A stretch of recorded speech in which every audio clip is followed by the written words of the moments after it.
Irmãos, antes de ler propriamente dito o texto de Marcos 2, 23, eu gostaria só de falar para os irmãos o propósito e objetivo do Evangelho de Marcos. Marcos, se você já teve a oportunidade de fazer a leitura desse texto, ele é, dentre os 4 evangelhos, o mais enxuto, o mais objetivo. Eu não sei se você assistiu já uma série antiga que se chamava 24 Horas. A série 24 Horas era uma série que você não podia ir beber água ou ir no banheiro, porque você perderia algo muito importante do enredo, porque é o tempo todo alguma coisa acontecendo. E o Evangelho de Marcos talvez tenha sido a base para o episódio, a série 24 Horas. Estou brincando, né? Não foi, mas Marcos, ele tem esse ímpeto de mostrar Jesus fazendo, Jesus realizando. É um evangelho onde nós vamos encontrar muitas obras, muitas ações, muitas coisas de Jesus. Jesus está pregando, Jesus está curando, Jesus está no embate, Jesus está expulsando o demônio, Jesus está fazendo muita coisa o tempo todo. É um evangelho muito ativo, tanto que a expressão que mais aparece no evangelho de Marcos é logo em seguida. Logo em seguida, Jesus fez isso logo depois disso. Então, você começa a leitura, você fica curioso e entra na mesma intensidade de Marcos para saber o que Jesus foi fazendo. Mas Marcos escreve assim por um objetivo.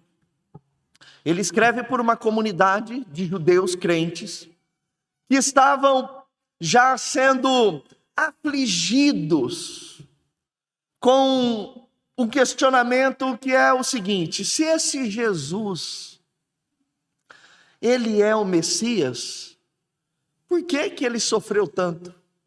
Por que que ele foi fragilizado?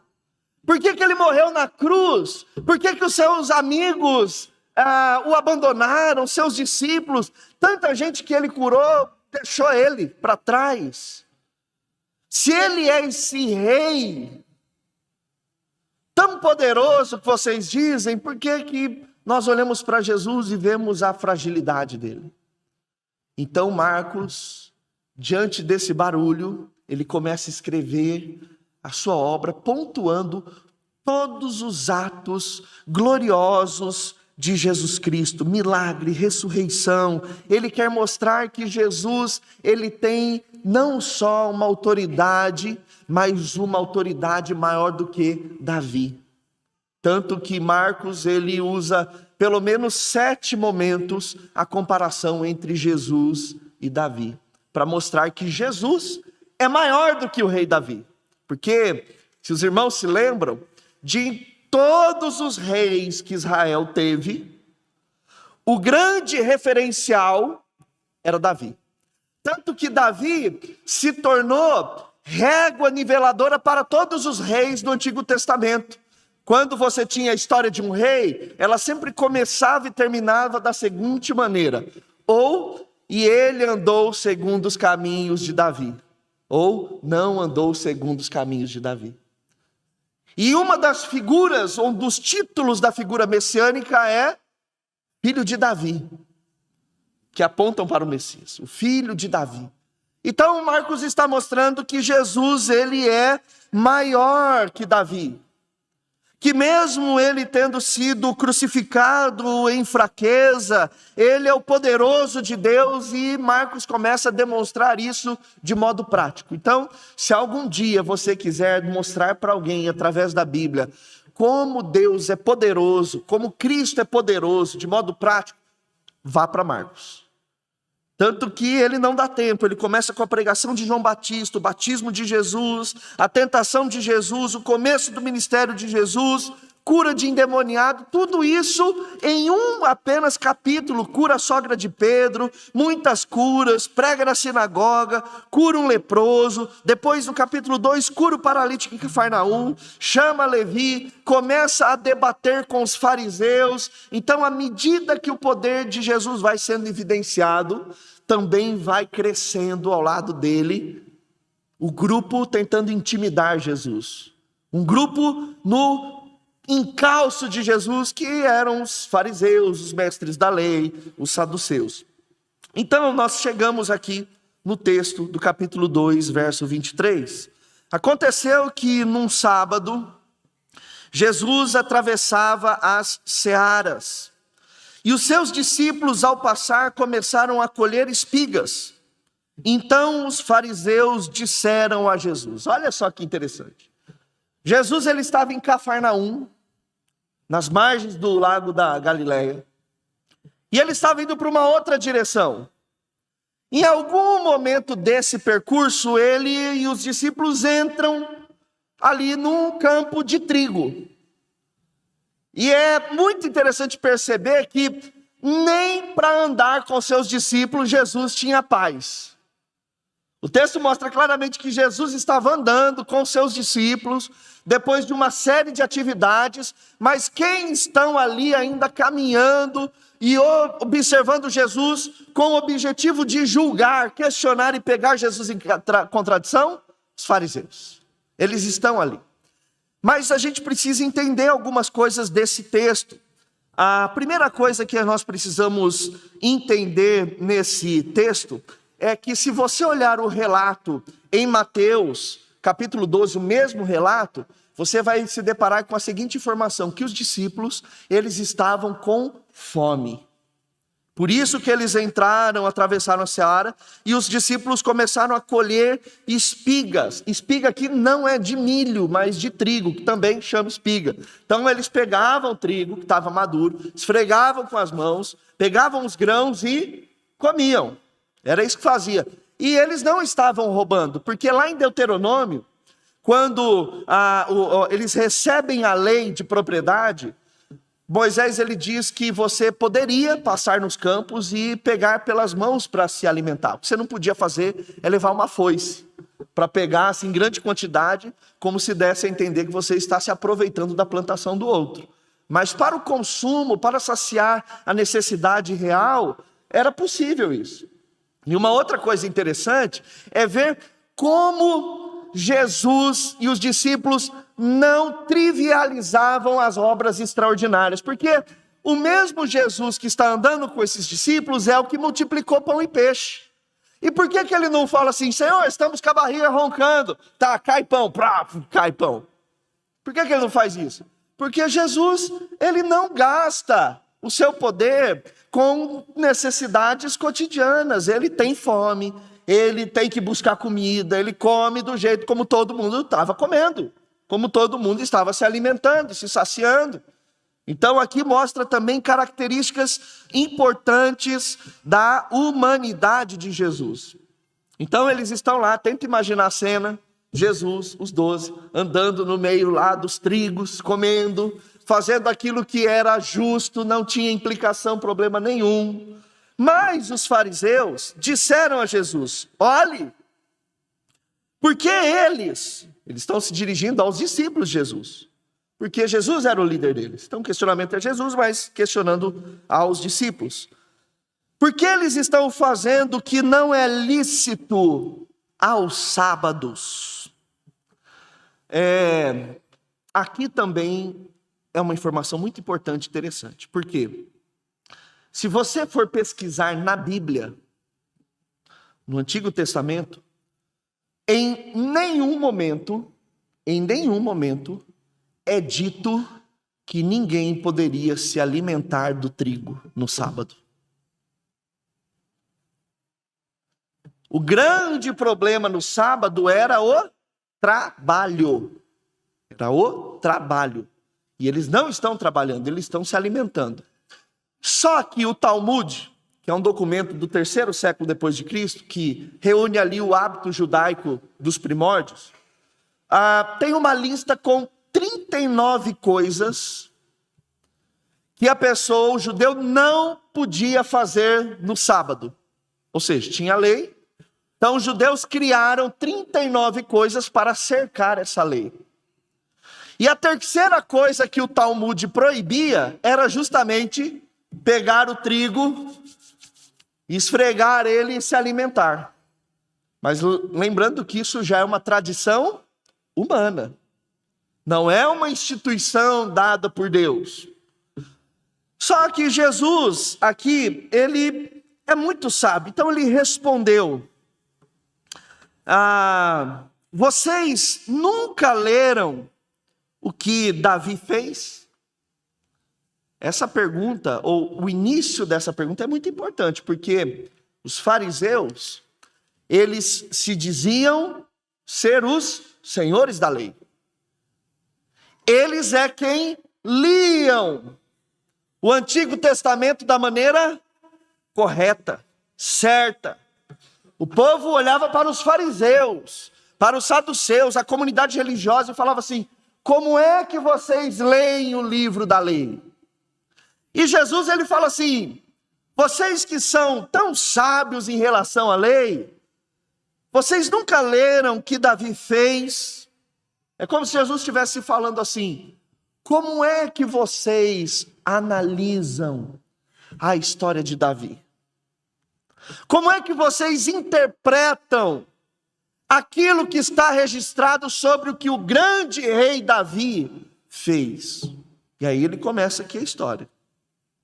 Quando se viu em necessidade, teve fome, ele e os seus companheiros, como entrou na casa de Deus no tempo do sumo sacerdote Abiatar, e comeu os pães da proposição, os quais só os sacerdotes era lícito comer, e ainda deu esses pães aos seus companheiros. E é interessante que quando Jesus ele conta essa história, você vê um silêncio. Nem o barulho do grilo é ouvido depois.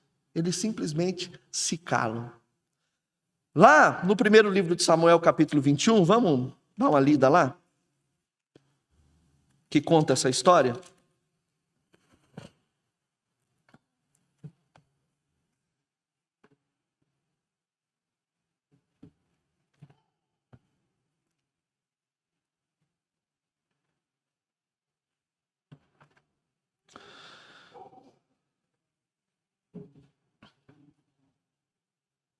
Então, 1 Samuel, capítulo 21, verso 1. Então Davi foi até Nobe, ao sacerdote Aimeleque. Aimeleque, tremendo, saiu ao encontro de Davi e perguntou: por que você está sozinho e ninguém veio com você? Por que ele saiu tremendo? Porque Davi era um guerreiro ainda nessa época. Ele não era rei ainda. A presença de Davi, pela sua fama, era extremamente intimidadora. Davi respondeu ao sacerdote Aimeleque: o rei me deu uma ordem e me disse que ninguém deveria saber porque ele me enviou e qual é a tarefa que me incumbiu. Quanto aos meus soldados, combinei que me acompanhassem em tal e tal lugar. Pausa. Davi aqui está mentindo. Primeira coisa, Davi está mentindo. Porque na verdade ele não estava numa missão secreta. Ele estava o quê? Fugindo de Saul. Estava fugindo de Saul e por causa do medo, e ele não queria que o sacerdote soubesse para não contar para Saul, ele mentiu, falou: olha, eu estou aqui, mas é numa missão secreta, e eu só reuni alguns homens, e eu nem posso falar da onde eu estou indo. E aí ele fala: agora, o que você tem à mão? Dê-me 5 pães, ou o que eu puder encontrar. Ou o que puder encontrar. O sacerdote respondeu a Davi, dizendo: não tenho pão comum à mão. Há, porém, pão sagrado. Se ao menos os seus soldados se abstiveram das mulheres. Por que acontecia? Lá, quando Deus, em Êxodo, instituiu as leis para o povo, ele instituiu que no tabernáculo fossem feitos 12 pães, cada pão de 2 quilos. Então era um pãozão mesmo, né? Imagina, 5, são 10 quilos de pães, dava para alimentar uma tropa. E esses pães, cada um deles representava uma tribo de Israel. Então tinha uma receita especial. E esses pães, eles eram colocados no sábado, no sábado e retirados na sexta-feira. Então eles ficavam ali uma semana. E depois que eles eram descartados, eles continuavam sendo sagrados. E lá em Levíticos diz que esses pães só poderiam ser comidos pelos sacerdotes, pela família de Arão. Ele não poderia ser dado a ninguém. Era de uso e propriedade exclusiva para esse povo que Deus havia chamado e separado. E aí então o sacerdote ainda tenta meio que, Davi, mas esse povo aí não teve relação sexual com as suas esposas, com as mulheres? E aí Davi respondeu ao sacerdote, sim, como sempre, quando saiu a campanha, foram-nos vedadas as mulheres. E os corpos dos soldados não estão imundos. Se isso acontece em viagem comum, quanto mais serão puros hoje. Estamos numa missão secreta. Mal sabia o sacerdote que Davi, na verdade, estava fugindo, né?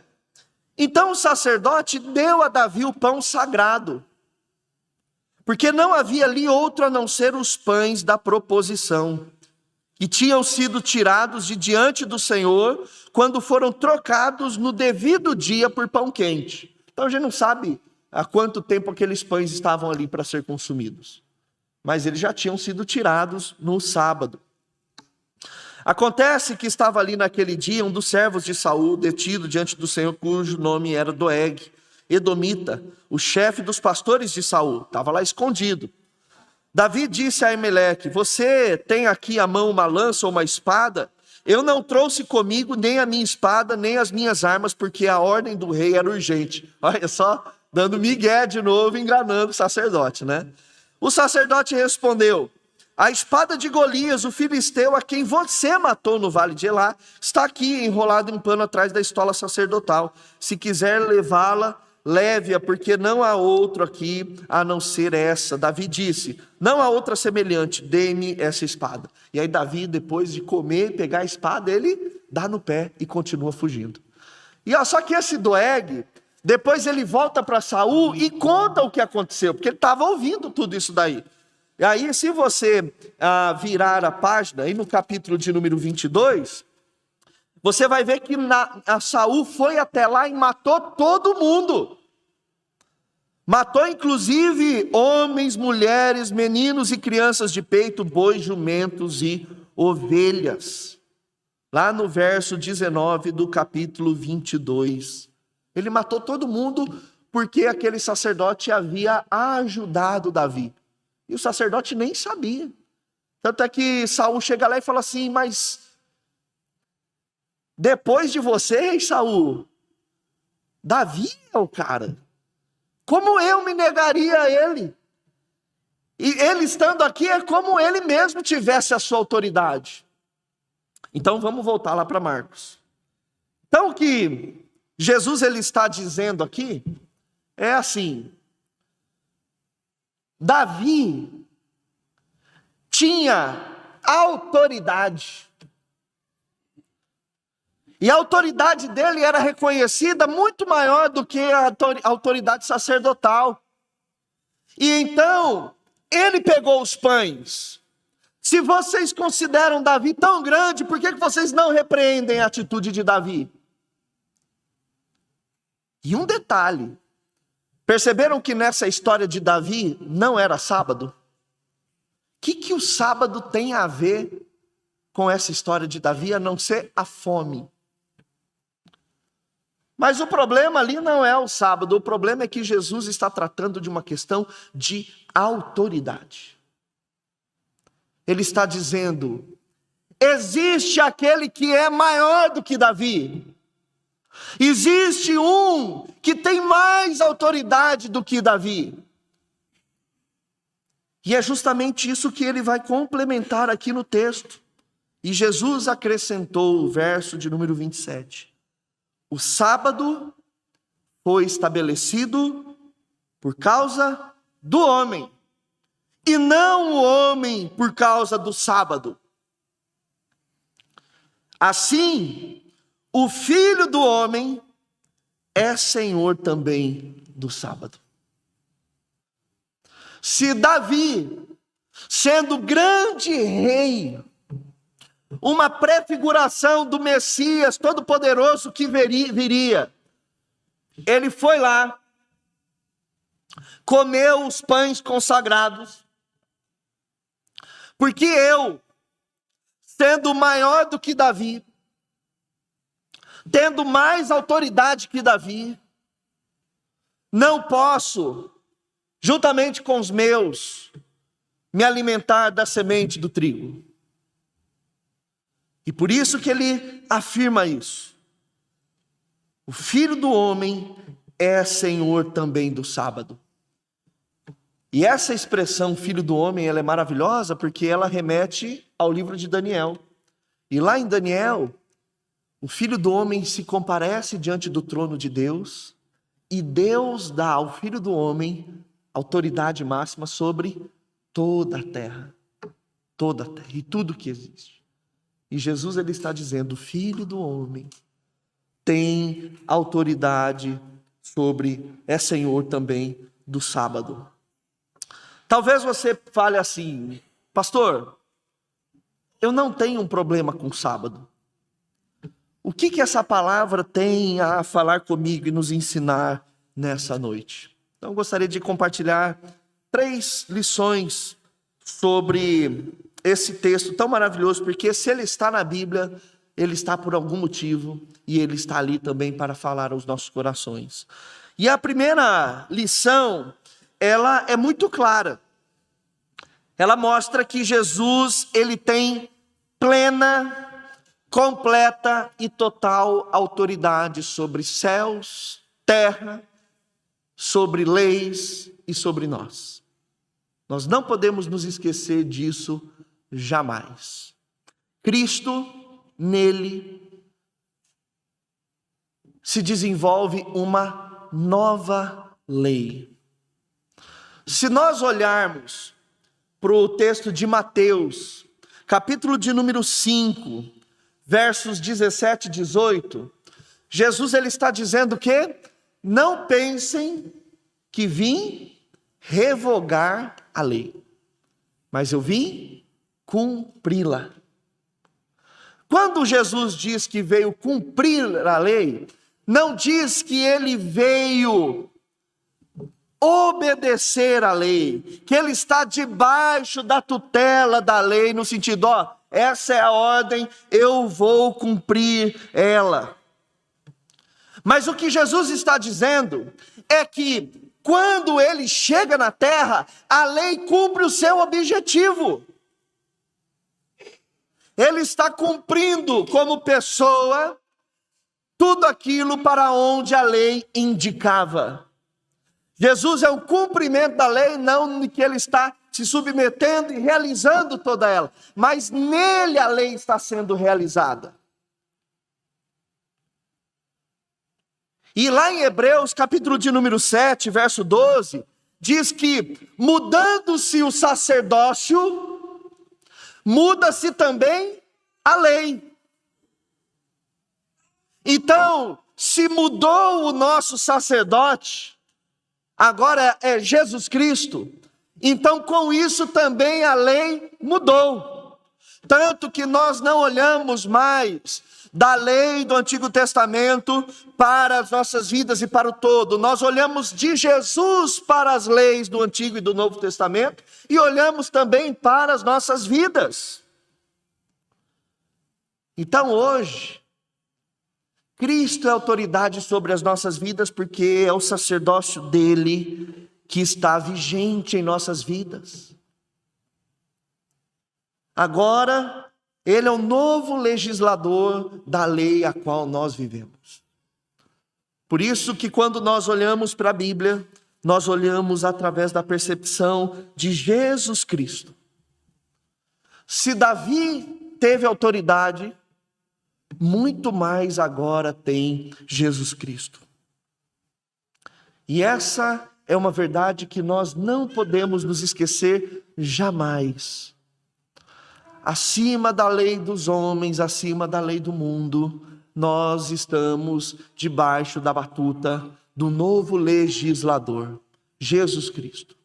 Ele tem plena autoridade sobre toda a obra criada, inclusive sobre nós também. E é aqui que ele diz: assim o Filho do Homem é Senhor também do sábado.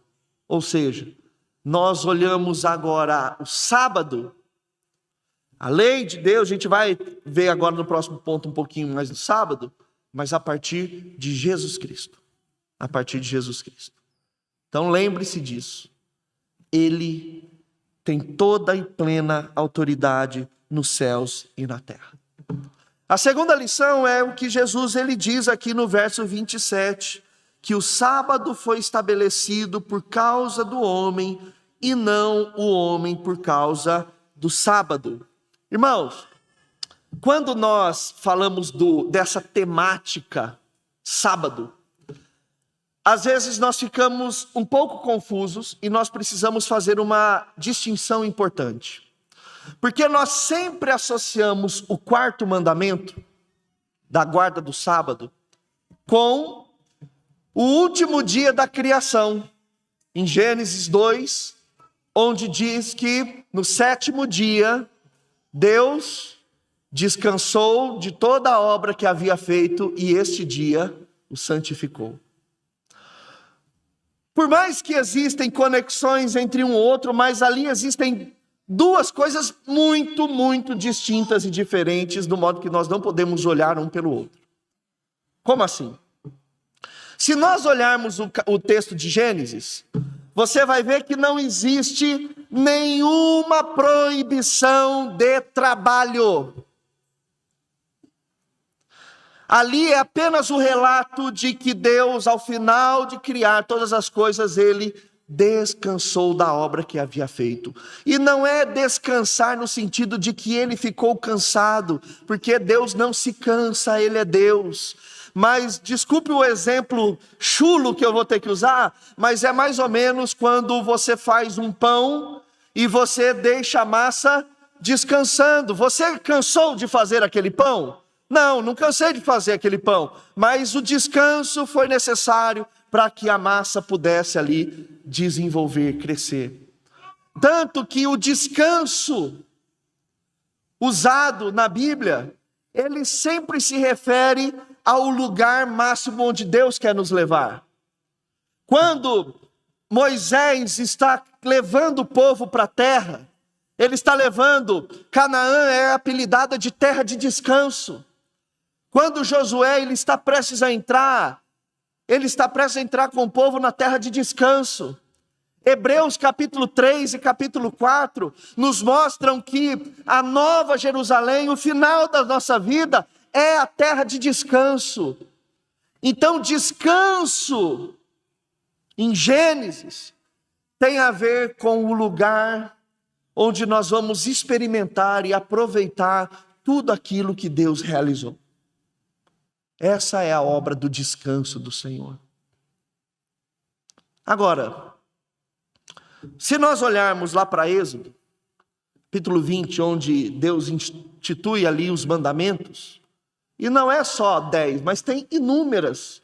Só que a lei ela é dividida em 3 categorias. Nós temos a lei civil, que ela foi dada por Deus ao povo, que era importante para Israel como nação, era a trato com os outros povos, leis acerca da guerra, que isso não se aplica mais a nós, porque agora nós somos a igreja, um único povo.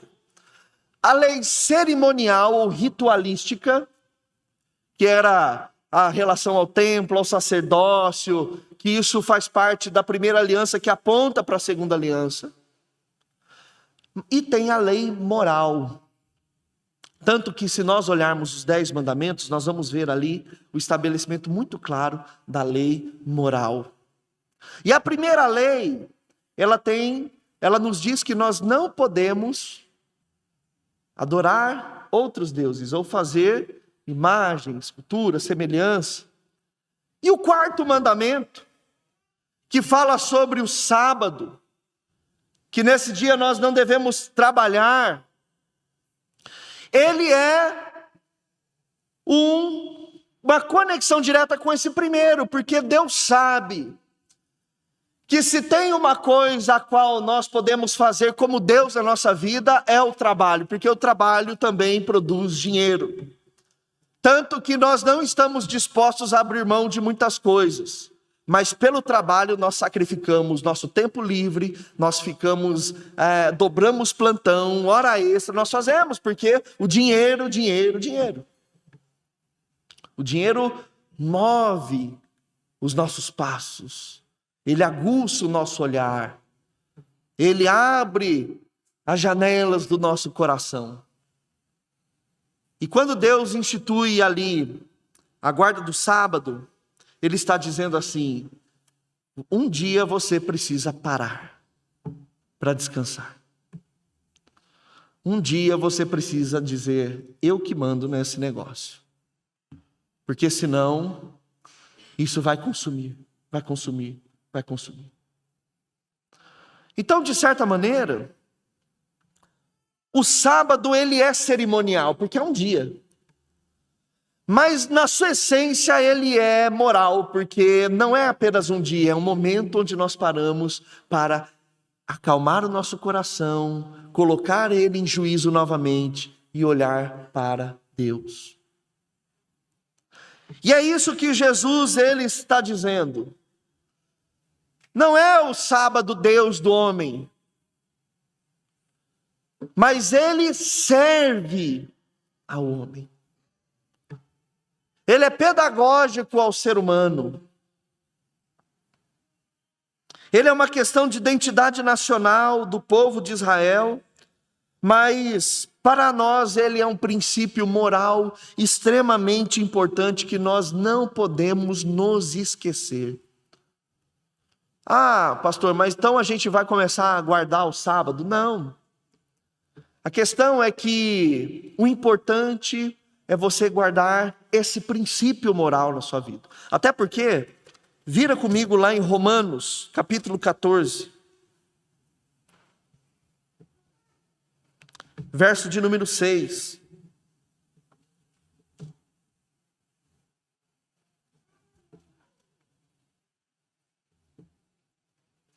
Olha o que Paulo está dizendo aqui. Romanos 14, a partir do 6.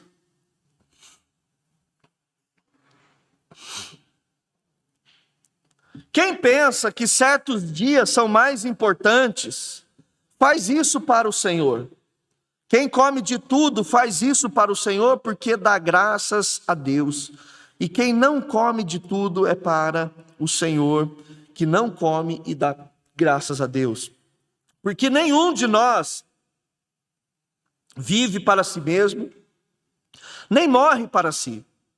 Porque se vivemos, é para o Senhor que vivemos.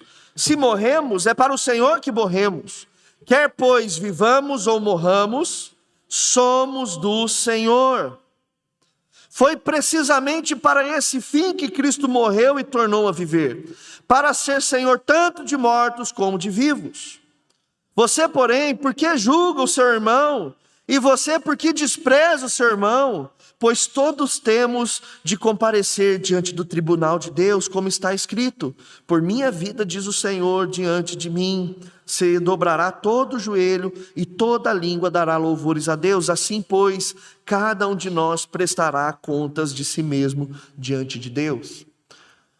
Nós temos algumas linhas teológicas que diz que você deve guardar o sábado. Nós falamos que você tem que guardar o domingo. Domingo é o dia do Senhor. Irmãos, o princípio do culto é que toda a nossa vida é um culto ao Senhor. É verdade que nós temos que separar um dia para falar basta. Basta. Isso é bênção, é proteção para nossas vidas, para o nosso coração, para que ele não se torne devoto de mamon, de um ativismo doido. Precisamos parar um dia para refletir, para pensar. O problema são os extremos, quando dizem: olha, se você não guarda o sábado, você vai para o inferno, você perdeu a sua salvação. Ou, do outro lado, nós, se você guarda o sábado, você vai para o inferno. O problema é o legalismo da lei, que era o que Jesus estava enfrentando aqui. o legalismo da lei. Irmão, se é sábado, se é domingo, se é segunda, terça, quarta, quinta, sexta-feira, fazemos isso para o Senhor. Para o Senhor. O problema é que os extremos do legalismo da lei, eles são totalmente perigosos. Então nós precisamos entender que, dependente do debate que se existe entre o dia do Senhor, o bendito sábado, nós precisamos entender que o sábado não é o nosso Senhor. O dia não é o nosso Deus, nós é que mandamos no dia. Por isso esse negócio de falar assim, eu não posso parar, não tenho tempo. Errado. Nós somos donos das nossas agendas, devemos ser, e não ela, dono de nós. E o terceiro ensino desse texto, meus irmãos, que nós vemos aqui, ele distou um pouco do sábado, da autoridade de Jesus, mas nós precisamos ter uma mente bíblica. E para mim essa é a lição mais preciosa desse texto. Porque tudo que Jesus ele falava, a maneira como ele argumentava, era sempre a partir do texto bíblico. Quando Jesus ele vai ser tentado pelo diabo no deserto, ele usa a palavra de Deus. Quando ele está diante dos embates com os mestres da lei, ele usa a palavra de Deus. Quando ele está com seus discípulos, ele está ressignificando o quê? A palavra de Deus dita no Antigo Testamento.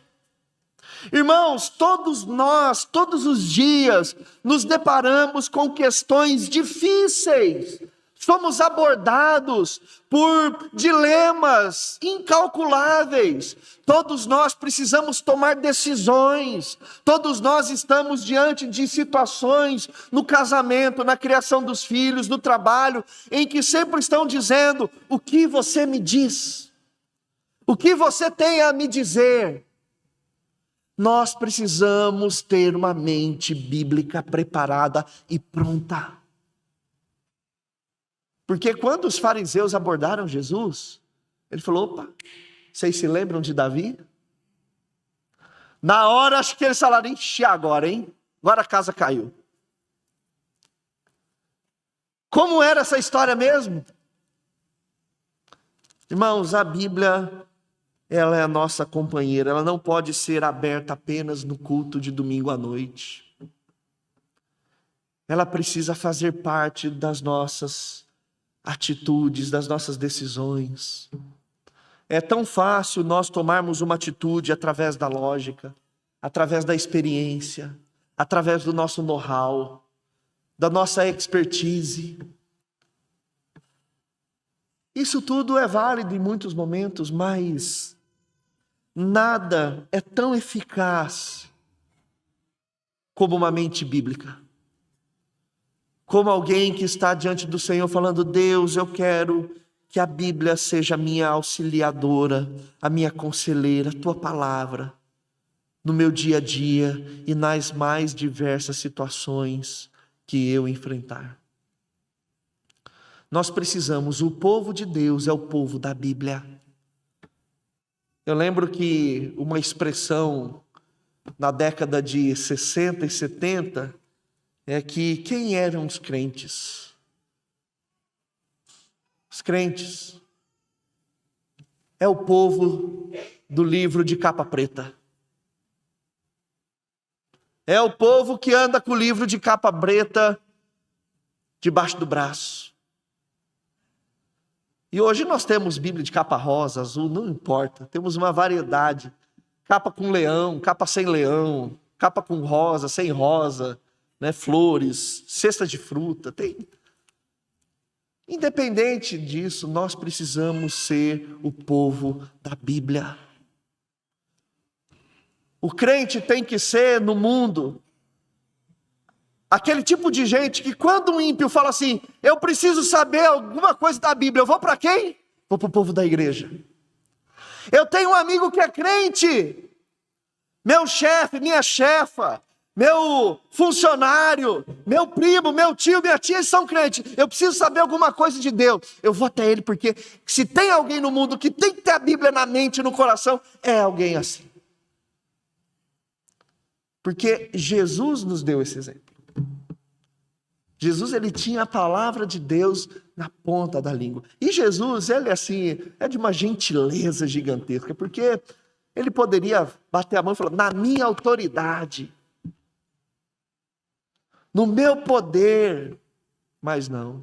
Ele citava lá o Antigo Testamento, no Sermão do Monte. Vocês ouviram o que foi dito, Bíblia.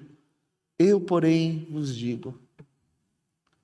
Eu sou aquele, disse Jesus, que não vim revogar a lei, mas cumpri-la. E ele faz isso para que a gente tenha um exemplo. E é tão maravilhoso que se você maratonar o livro de Atos, e fica aí uma dica, esses dias eu vi na internet uma igreja muito bacana assim, inclusive é uma igreja norte-americana, e tinha as dicas deles dessa igreja. Eles soltam todo final de semana, ou véspera de feriado norte-americano, dicas para a sua membresia, falando assim, olha, ao invés de maratonar uma série, essa semana eu quero desafiar você a maratonar as cartas pastorais de Paulo. Maratone 1º e 2º Coríntios. Então, se você tiver um tempo livre, ao invés de maratonar uma série, maratone um livro da Bíblia. Maratone Atos. E maratonar Atos, você vai perceber que, da mesma maneira que Jesus, ele tinha a Bíblia na cabeça e na ponta da língua, depois são seus discípulos. Quando Pedro ele vai pregar o sermão dele, o primeiro, ele vai transcorrer por todas as histórias do Antigo Testamento. Quando Estevão está prestes a ser martirizado e morto, ele está pregando todas as Escrituras.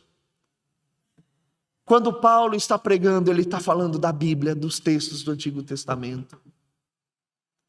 Quando os servos e servas do Senhor estão pregando, eles estão falando da Bíblia. Nós somos o povo da Bíblia. E era isso que Jesus estava querendo ensinar.